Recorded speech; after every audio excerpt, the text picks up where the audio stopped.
Okay guys, make sure to like, comment, and subscribe. Now, fasten your seatbelts. Here we go. Okay guys, it's me, I'm back. I know, it's hard to believe, but I really am. And it is January the 10th, Friday, and it's 9:41 p.m. Eastern Time. Now, what we're wanting to do, there's no Q post today, but what I'm wanting to do is I do have a couple people to thank, and I'm going to do that first. Then we're going to jump right into the news, and I'm going to finish that video, and then I'm going to come back with another video that is only on one topic.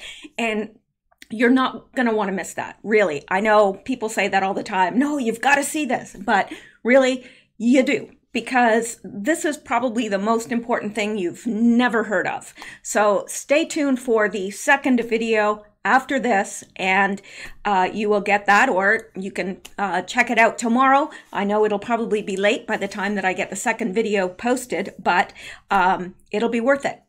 I promise. All right. Now, I do want to thank some people. Coffee donate. I always want to say donators instead of donors. It's donors. I don't know why I can't get that right, but hey. Rach and Chula the Boxer, thank you very much. And Chula the Boxer is actually a dog. So, you know, just in case you were wondering. But thank you, Rach. I really appreciate it. And Anon 1 and Anon 2.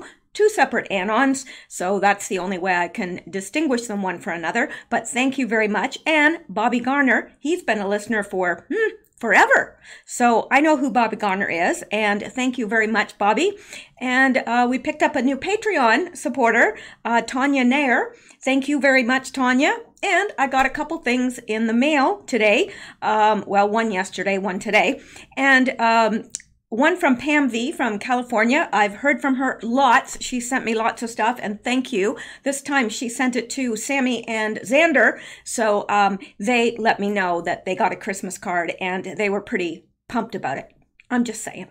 And Pat M from Virginia. Thank you very, very much. I appreciate it all, guys. I really do. It helps to keep this channel going. And I always like to receive snail mail.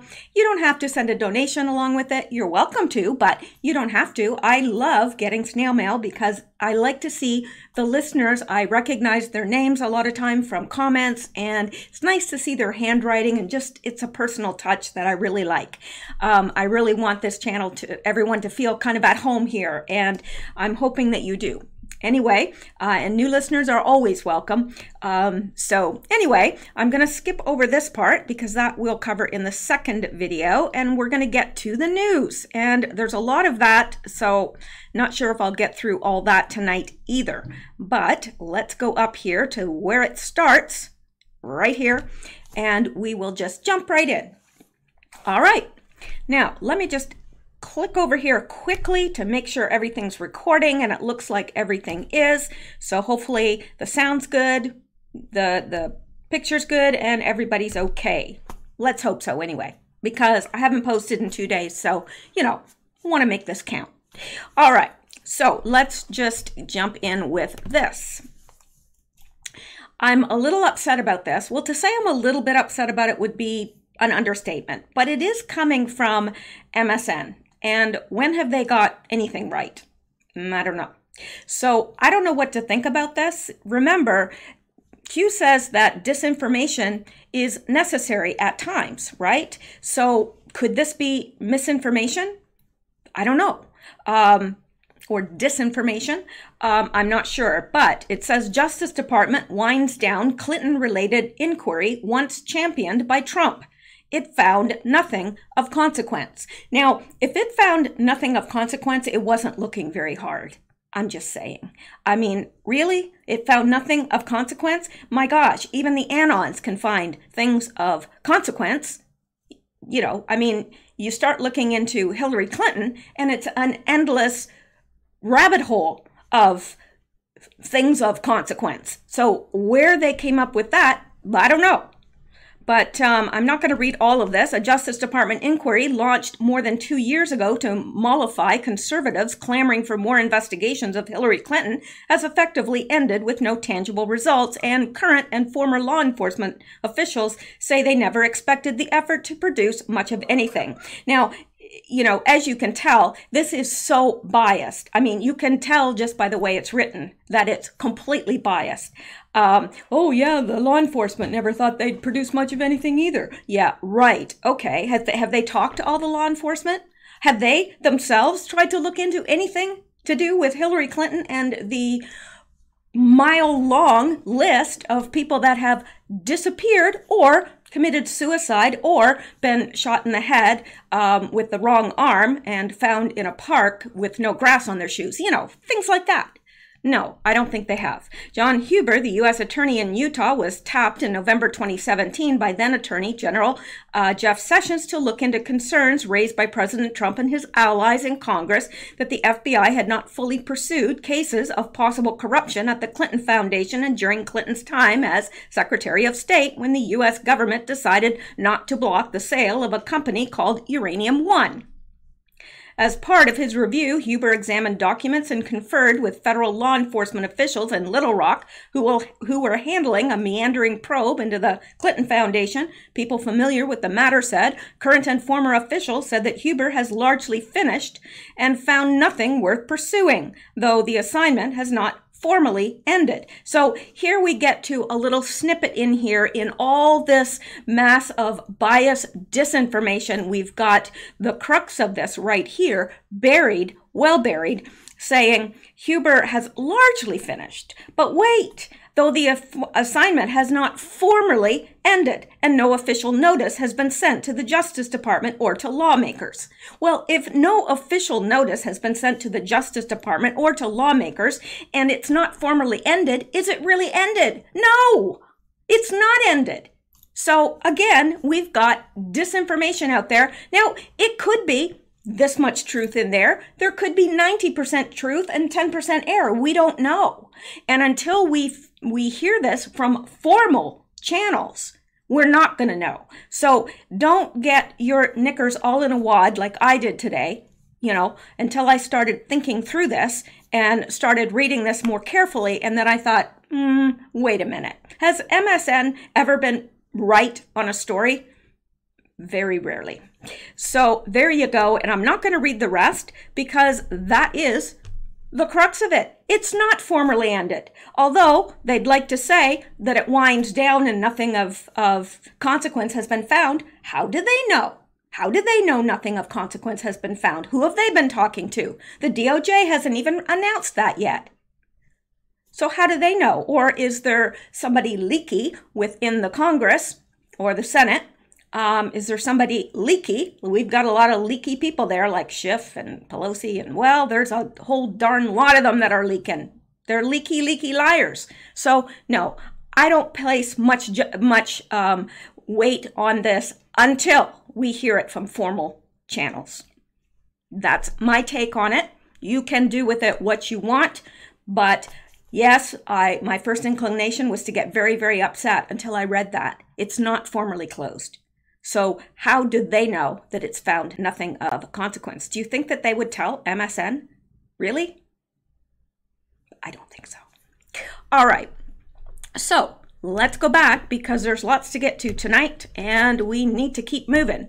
Now, this from Donald J. Trump, your president and mine, 11,000 points gained in the Dow in the 3 years since the election of President Trump. Today, it may hit 29,000. That has never happened before in that time frame. That has added $12.8 trillion to the value of American business. Well, and then he says the best is yet to come. And you know what? I believe him. I really do.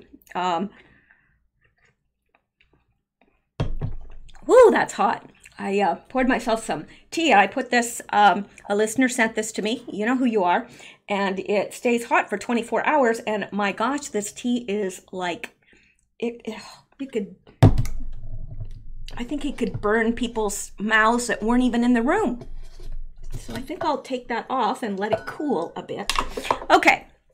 All right. Now let's get into the next thing here. You're not going to believe this. Oh, wait a minute. Yes, you will. If you've been listening to me for long, you will. All right. John Kerry complains Donald Trump ruined Iran deal. Go figure. Yeah.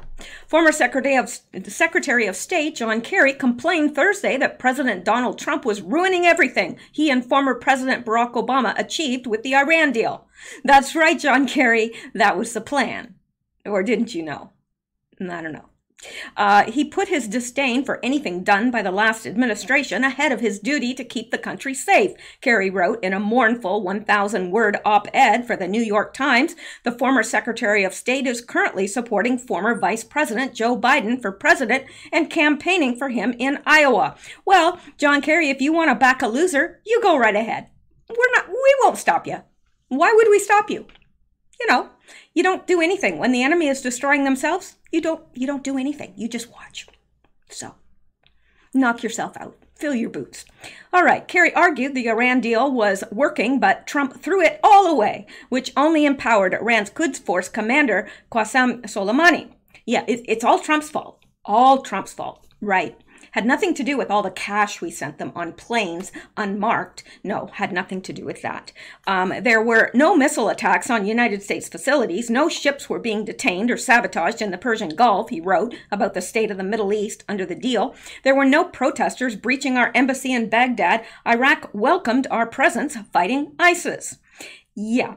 What he's not mentioning is all the U.S. servicemen that have been killed under this guy, and the fact that if you listen to real Iranians that are living in Iran right now, and they should know, they say that the people are rejoicing and baking cakes for one another. They are celebrating.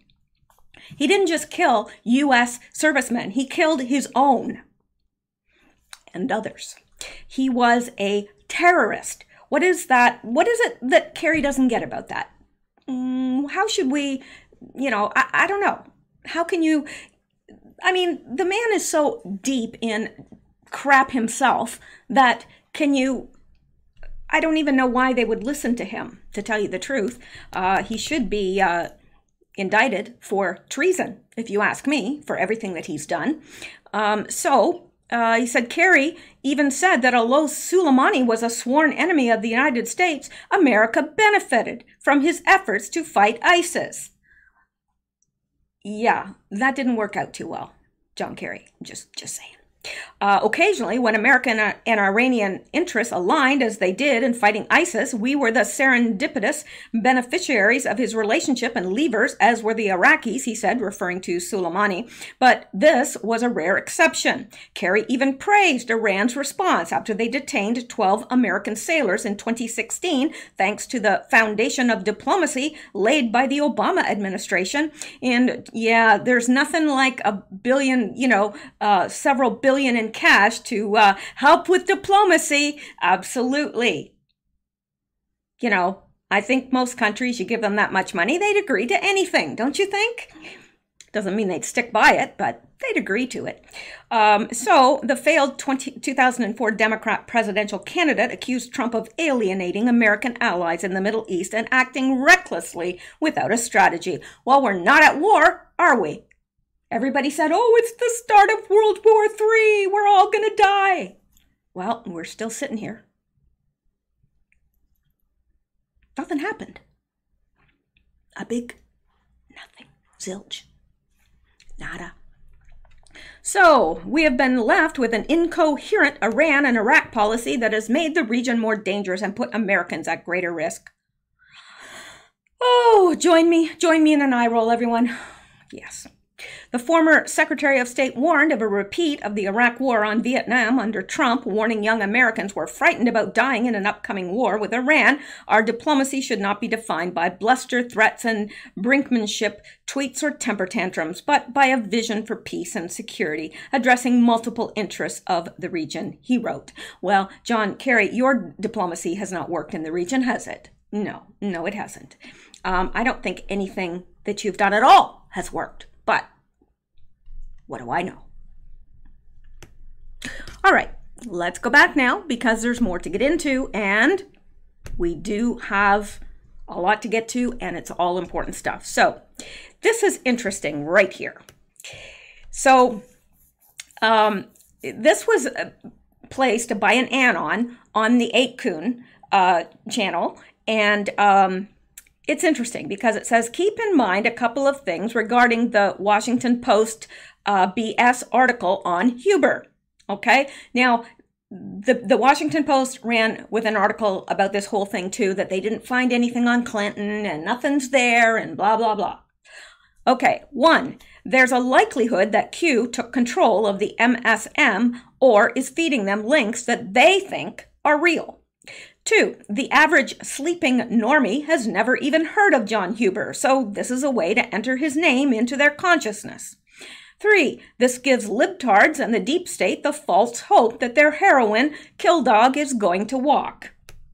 4, every effing story that MSM has pushed during the past 2 years has been exactly backwards. That is true. That's my hope. 5, every story boomerangs and usually within 72 hours. That also is true. 6, if Huber produces a nothing burger, it will signal that Q lied about every other aspect of the movement. This would trigger a fast and bloody revolution of biblical proportions.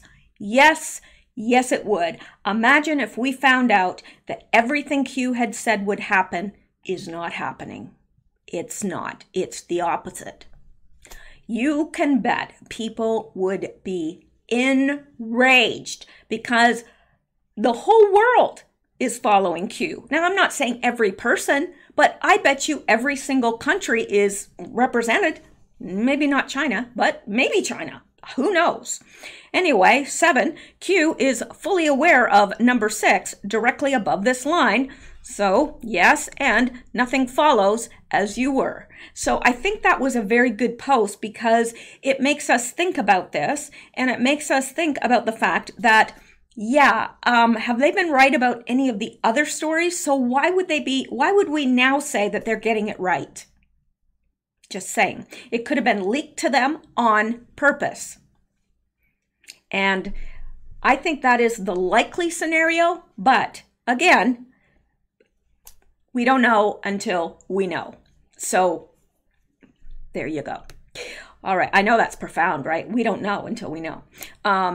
Yeah. Okay. Now, I put here, I would say that Kerry is nervous that Iran might release the names of corrupt U.S. officials because isn't that exactly what they have threatened? They're not threatening Donald Trump. Who are they threatening? The deep state. That's who they're threatening. The deep state and the former administration. They're the ones that are the corrupt U.S. officials. So wouldn't that be interesting if they did release that? And I think that's what Kerry is afraid of, personally. And this by In the Matrix, John Kerry wrote an op-ed today. Diplomacy was working until Trump abandoned it. We will continue to destroy the corrupt system you built. Kerry, direct relay, Iran, pre-post Iran deal, future marker. Will Iran expose the names of corrupt officials? Well, that's what they said they're going to do. That's what they've threatened to do. It's no threat to us. It's no threat to the Trump administration. They're threatening John Kerry and his ilk. That's who they're threatening. So, of course, he's going to blame that on Trump. Yeah. The president puts us on a path towards conflict and turmoil with Iran. Yes, things were going so well when we just plied them with money and whatever they wanted. Things were going so well.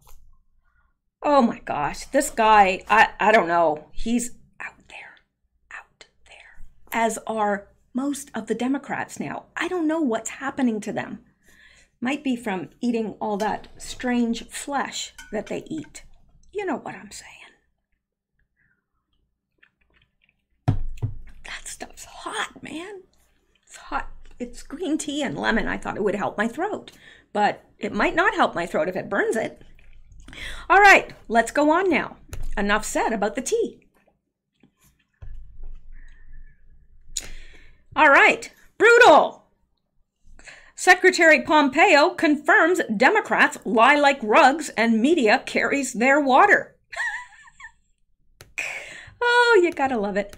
Earlier this week, top Trump officials in the State Department, Defense, and CIA held a private briefing with congressional members on the Soleimani attack. The briefing included evidence of an imminent attack by Soleimani operatives on U.S. assets in the Middle East. Following the briefing, far-left Representative Pramila Jayapal accused President Trump of recklessly assassinating the world's top terrorist, Soleimani.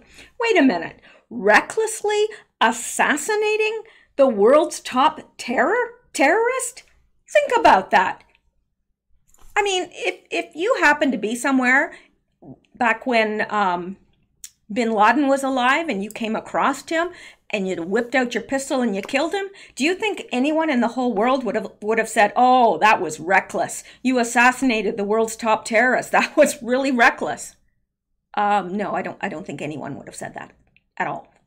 So what's the difference? I'm just saying. Representative Pramila, or it could be Pramila Jayapal, President Trump recklessly assassinated Qasem Soleimani. He had no evidence of an imminent threat or attack. Oh, and she knows. She knows. Right. Democrat Amy Klobuchar joined her fellow Democrats questioning Iranian terror leader Soleimani's death. Klobuchar said she had heard nothing in the private briefing this week that there was an imminent threat to U.S. interests in the region. Yeah. And on Friday, Secretary of State confirmed that Democrats lied about the briefing. This was brutal.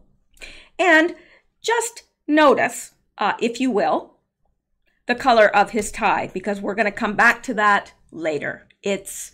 He wore that color tie for a reason. We're going to come back to that. Anyway, unfortunately, we still have a mainstream media whose entire purpose is to bring down Trump with their fake news rather than report the news. That's true. And I don't know when or if that's ever going to change, but we can still keep hoping. Now let's go on and go back and hit on this. And this is important, not so much because it ties in with what we're dealing with here, but because it's important to each of you personally. If you have Firefox on your computer, update your browser immediately, even if you have to stop this video and go do it, because this is from the Department of Homeland Security. Firefox attacks. Homeland Security urges all users to update browsers immediately in rare warning. Now, I've never seen a warning like this come from Homeland Security ever. So that's what they're asking you to do. And I think that if you have that on your computer, please update it, because there's a way that they can get into your computer, take it over and, you know, destroy everything.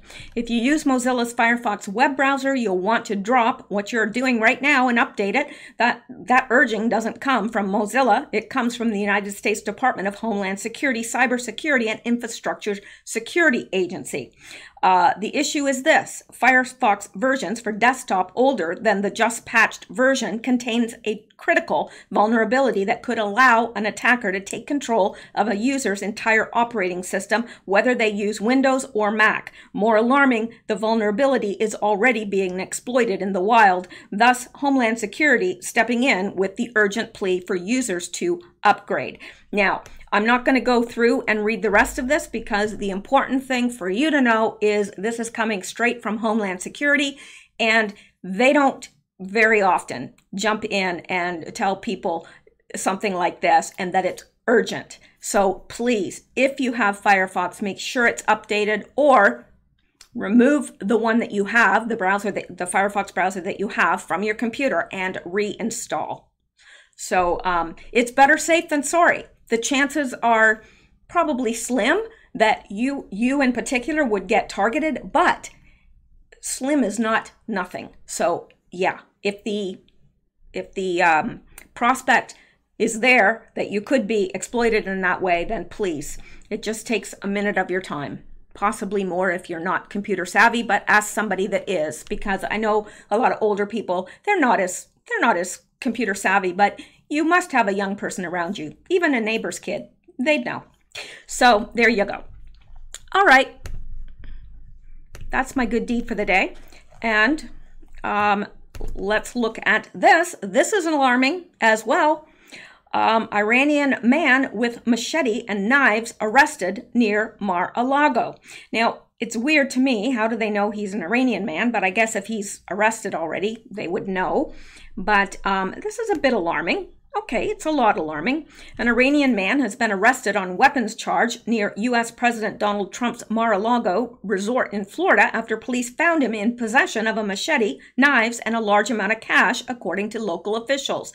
Only few details are currently available. The incident began at 9:30 a.m. on Friday when officers were called for a suspicious person on Flagler Memorial Bridge, which links West Palm Beach with neighboring Palm Beach.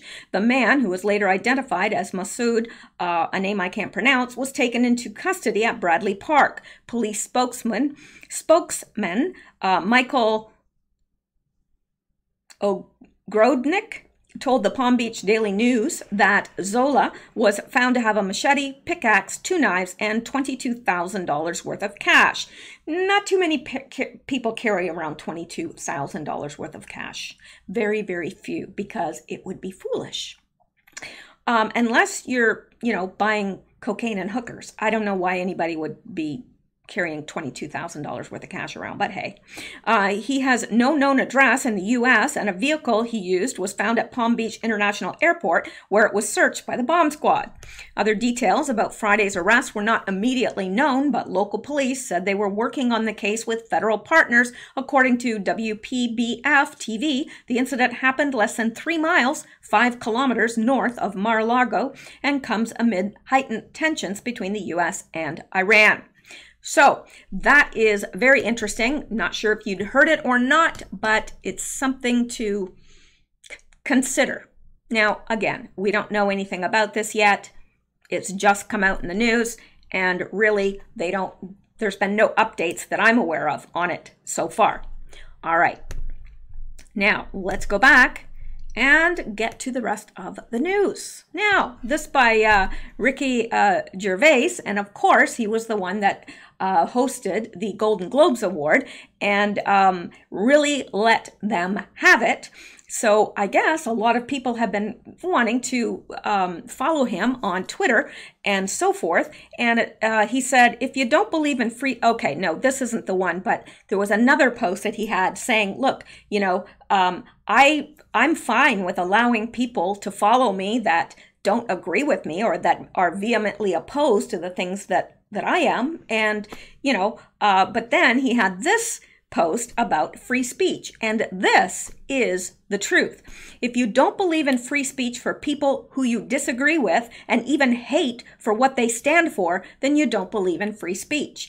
I've heard so many people in our Patriot movement, and it makes my skin crawl every time I do, because they don't know what they're talking about when they say, oh, they shouldn't be allowed to, the Satanists and these people, and that they shouldn't be allowed to be on Twitter and be, okay, well, you know what? If it's free speech for one, it's free speech for all. That's why we're upset in the first place, because we're being denied our free speech. So we can't demand they let us have our free speech, but then also demand that they curtail someone else's free speech that we don't agree with. It's either free speech for one and free speech for all, or it's no free speech. That's the way it is. And actually, right now, there's no free speech because we, the conservatives, have been targeted. So really, free speech right now, we don't have it. Yeah, we have certainly more free speech than they have in China, but I don't know, unless something drastically changes, because once it's too late to lock the barn once the horse has escaped, and the horse has escaped. It's too late to put the genie back in the bottle, is what I like to say, because not very often. It's like when they put up gas prices.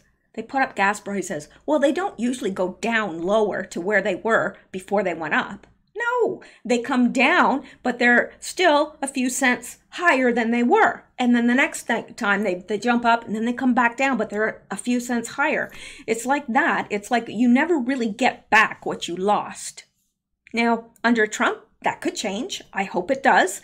But I'm just saying, in the real world, it doesn't, you know, once you've lost something, it's gone. And I don't know how we will ever get back to free speech in America again, unless Donald Trump actually makes that a priority. I don't know. All right, let's go on now. And this by 40 Head. I follow them on Twitter, and they've usually got a lot of very interesting things to say. And they said they're responding to Sky News that said, breaking, a spokeswoman for Prince Harry and Meghan has confirmed the Duchess of Sussex has returned to Canada to be with their son Archie. And that is true because it's all over the news in this area. I mean, everywhere, because it's big news here. Big, big, big news. Canada is huge on the monarchy. I don't particularly agree with that, but hey, I'm just saying. So, yeah, and then 40 Head said, do not by any means think this is a small story. At the moment, in these times, this is potentially a major story, leaving the royal family to pursue other ventures. And yes, this is a massive story. And I don't think people realize how big it is. A lot of people just say, good riddance or good for them or whatever. But there's something behind this. There really is. And, you know, the rumor is up here that they are planning on moving to Canada permanently. We are a colony of Britain, so I don't, or were, still are in many ways. So, yeah, that is big news. It's really big news. And we are more likely to get the news on that here than you are, because Canada, they want to keep up with the royals big time. So they're hot stuff here, let me tell you. Even when I went to get my hair trimmed and everything, they were saying, oh, wouldn't it be wonderful if Meghan came here to get her hair cut? And I was like, but I love this salon because they do a lot of stuff for the community in terms of, you know, giving, they hold an event and give haircuts and coats and things to people that are less fortunate 2 times a year for free. So I love this salon, but yeah, I thought that was like, wow, people are gaga over royals here. So anyway, don't know what this whole thing means, but it means something. Big things are happening in the royal family because, of course, we've got Andrew, Prince Andrew. Well, he's not really part of the royal family anymore. I mean, he is, but he's not in public at all. He has no duties whatsoever. So, yeah. Anyway, let's go on now. All right. Now, this is interesting, okay? Because, you know, all of the riots in France and everything, the yellow vests and all that, that's still ongoing. We're not hearing about it because mainstream media won't touch it with a 10-foot pole, but it's still ongoing. And look at this. We're not seeing any of this from the mainstream media, but it says after 1 year and 8 weeks of massive protest in France, lawyers show their protest by throwing their black gowns on the ground to protest Macron. Now, let's just take a look at this.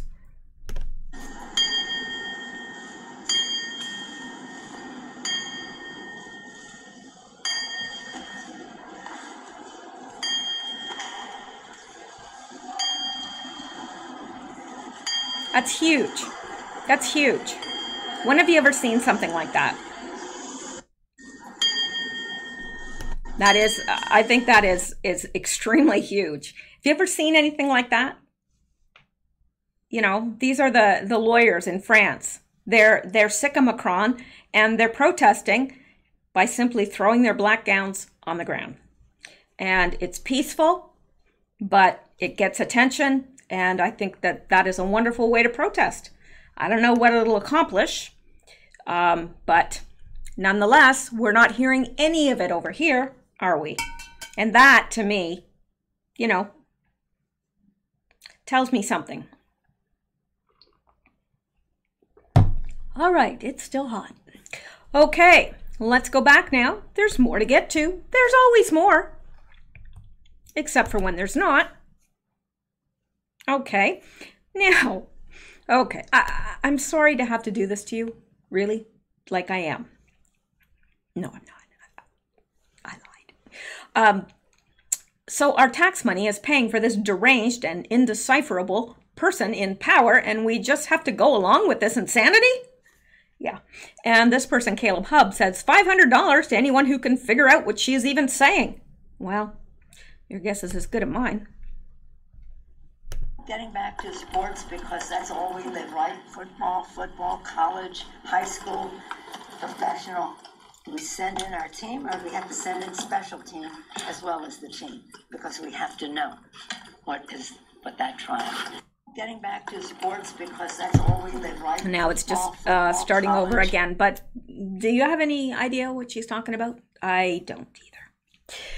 Do you care? I don't either. No. I think that she's been listening to her advisors, General Gin and General Tonic. That's what I think. All right, let's go back now. Now, we're going to get to that tie that Pompeo was wearing, because I know you've been wondering. I know you're thinking, when's she going to get to the tie? That tie, it's bugging me.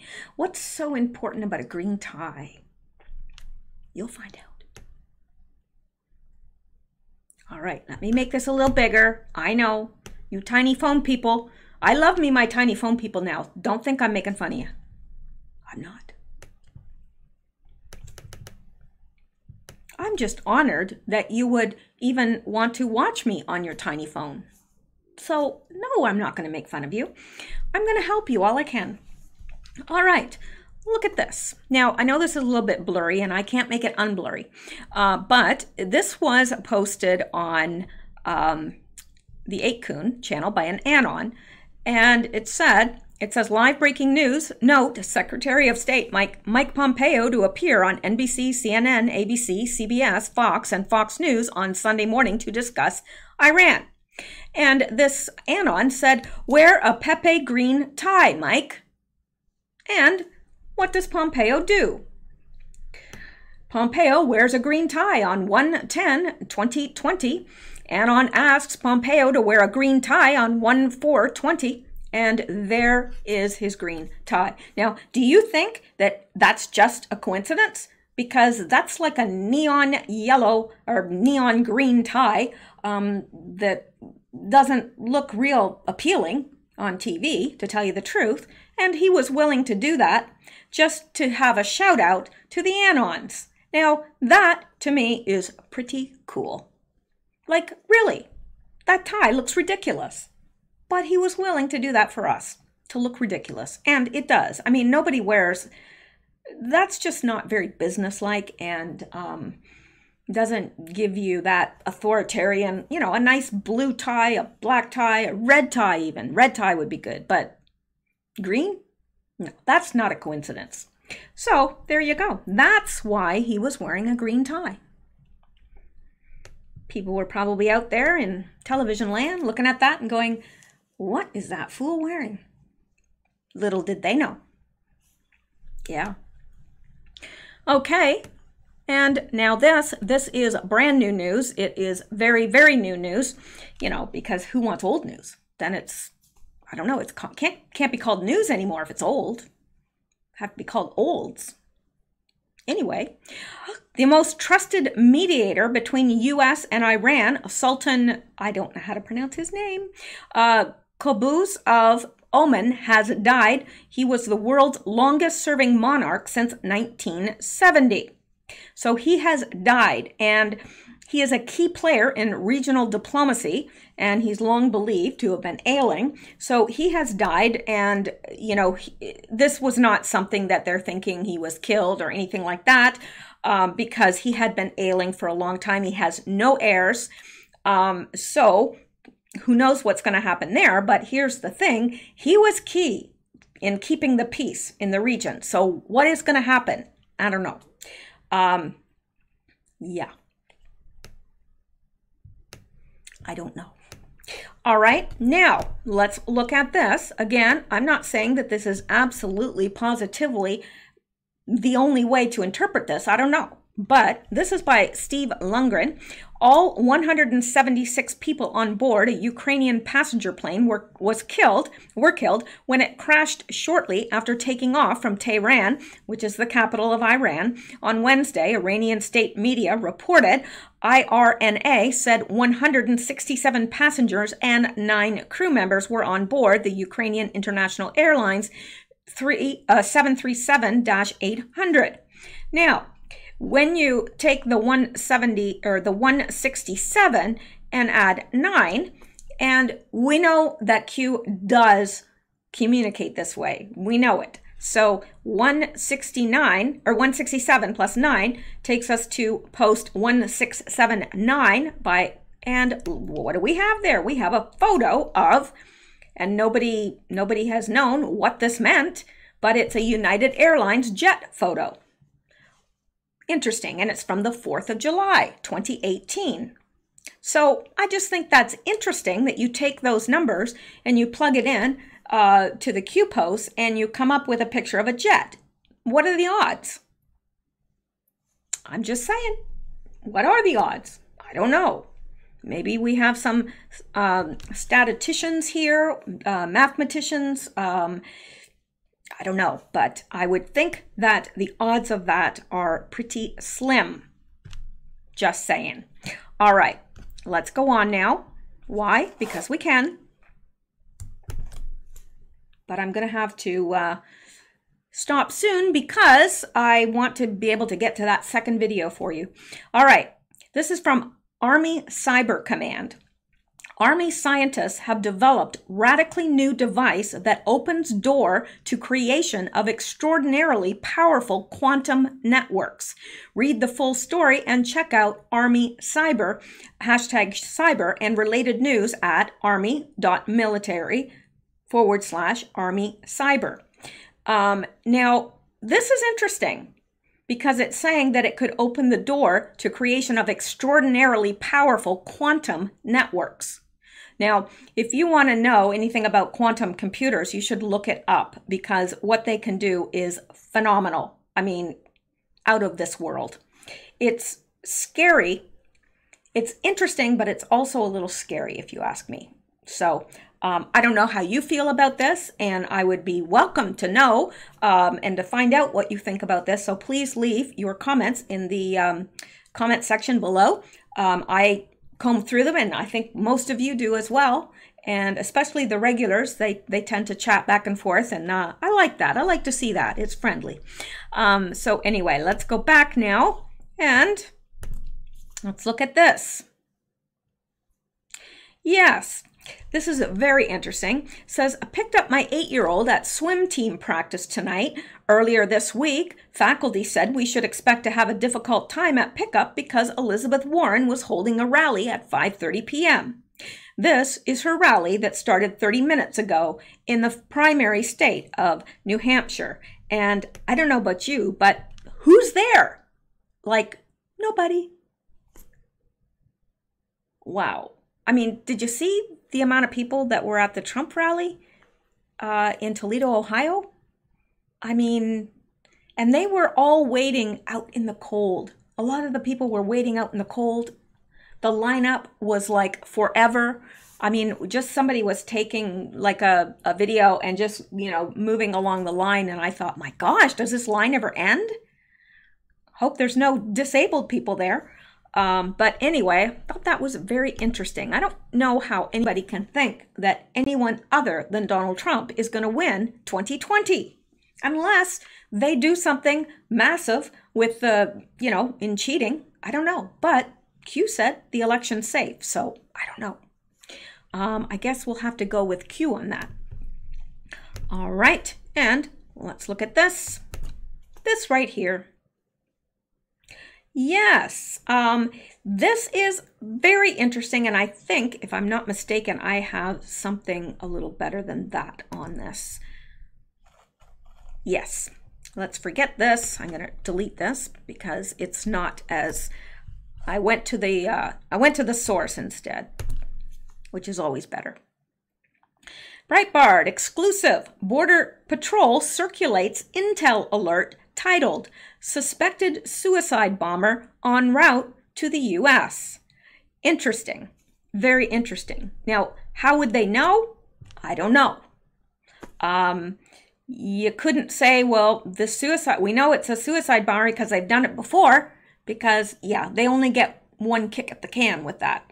So, I don't know. But it says authorities along the U.S. border are on alert after receiving a law enforcement intelligence warning about a possible suicide bomber heading north towards the U.S.-Mexico border. Breitbart obtained an exclusive copy of the leaked official document from a source operating under the umbrella of the Department of Homeland Security. The official report was circulated to law enforcement partners along the U.S. border. The intelligence originated from Homeland Security investigations, and the report was circulated by Border Patrol Intelligence.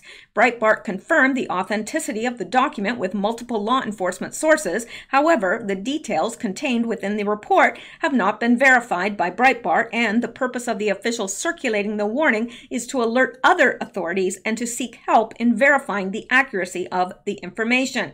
The report, being authentic, does not verify that a suicide bomber is actually headed towards the U.S.-Mexico border, but rather that such intelligence was received from a credible source or sources.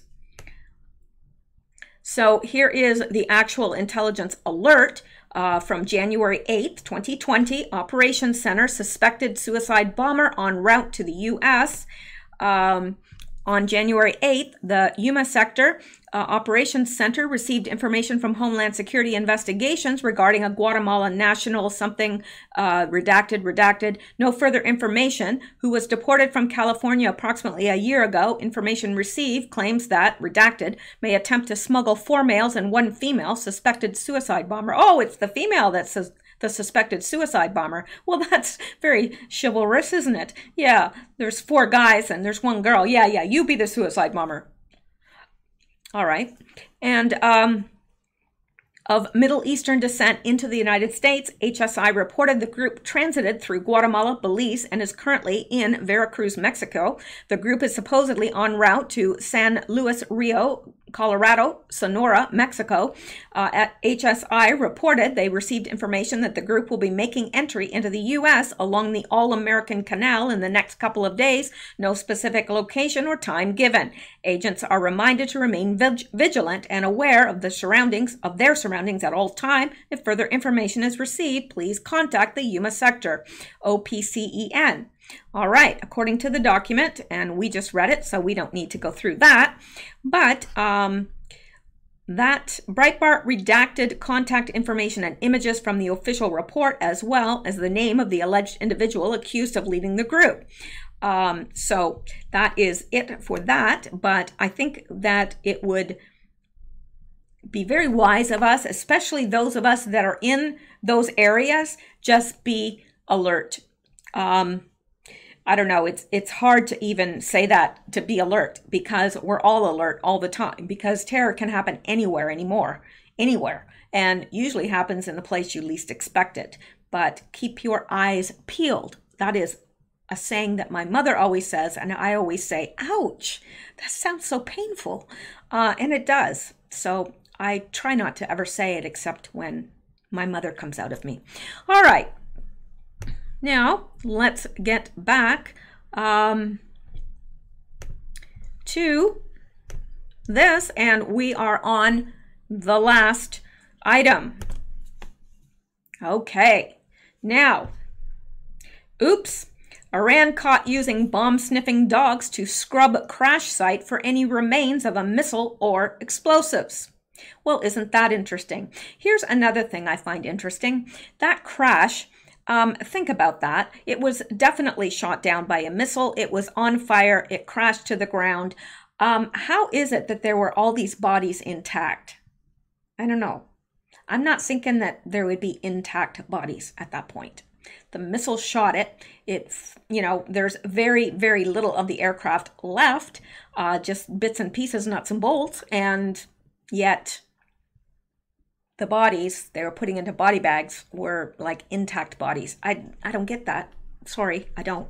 But maybe you're smarter than me and you can figure it out, but I mean, think about it. The plane gets shot down. I mean, in other cases, similar cases, Nothing's been left of anybody, of any major, bits and pieces. But anyway, a Ukrainian airline plane carrying 180 passengers and crew crashed Wednesday morning just minutes after takeoff from Tehran, Iran.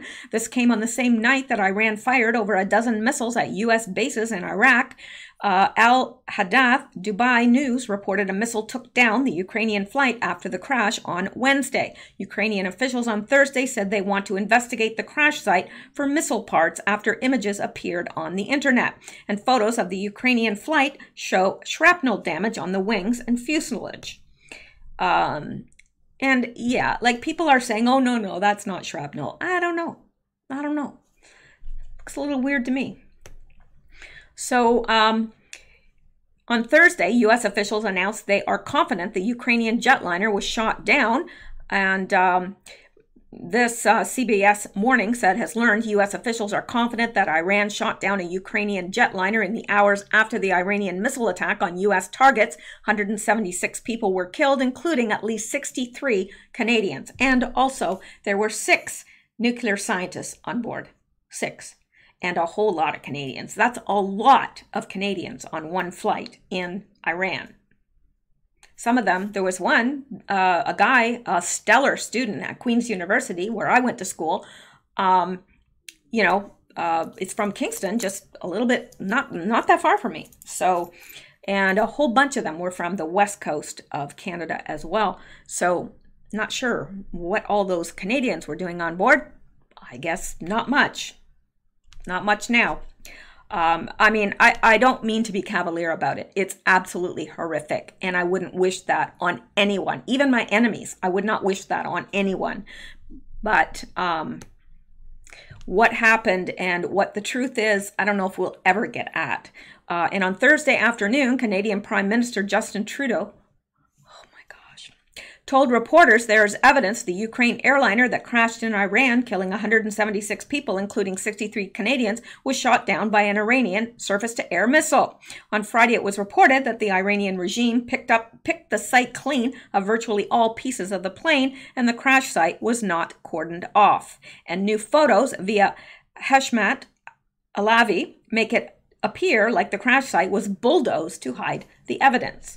Well, that wouldn't surprise anyone, would it? It looks bulldozed to me.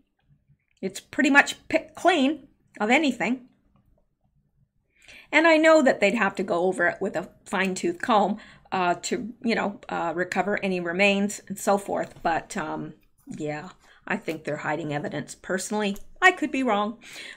So it says, photo shows the crash site of the Ukrainian International Airlines flight PS-752 bulldozed by regime authorities. All the while, Tehran welcomes foreign investigators. Well, I hope that they welcome foreign investigators, but after they've bulldozed the site and picked it clean, what is there to investigate? Iran denies the site was bulldozed. Well, naturally they would. Iranian ambassador to the UK raised his voice today when a Sky News reporter accused Iran of bulldozing the evidence, but now there are photos of Iran bulldozing the plane crash site via Heshmat Alavi. So, yeah, there they are. What is this? It's a bulldozer right here. And there's a little smoke coming out of it. So it's not like he's just posing there. Yeah. Anyway, not too much left of that plane, and that is truly sad. And today, Iran was caught using bomb-sniffing dogs to scrub the crash site of any remains of missiles or explosives. That's so sad. Clothes, shoes. I find this very, very tragic. It's awful. In this article at Daily Mail, there's a picture, I attached it, where there's a security guard with the letter EOD on his back with a German Shepherd dog going over the site. In military terms, EOD stands for Explosives Ordnance Disposal. I don't know why an Iranian would use the English letters, but if it was Explosive Ordnance Disposal, I would assume that dog has a pretty good nose to sniff out explosives. Why would they be looking for explosives except to make sure the site was checked for any remains of a missile that would have would have obvious traces of explosive that would cause problems keeping up the narrative that it was a mechanical malfunction. Just something I noticed. Yeah, anyone that believes that was a mechanical malfunction needs their head examined, really. So that is it for tonight's news anyway, and I'll be back tomorrow with more news, but before then, I am going to be doing another video, and while this is uploading, I will be recording that. Now, the video that I will be uploading, I'm going to be kind of fleshing some things out, so it'll probably be close to an hour, 45 minutes to an hour video, and I hope that you will check it out. Really, I really do. So thank you guys so much. I appreciate you guys, and I appreciate your donations, your prayers, your support, your messages on the in the forum below. Not the forum. What do you call it? Like, you know, your comments on YouTube. I really appreciate it all, guys, and it helps because, as you know, there's no advertising, so it helps me do what I do. And thank you, guys. I will talk to you soon. I hope you'll see me soon. I hope that you'll still be up when I upload the second video. All right. Thank you. And I will see you guys later. Good night for now.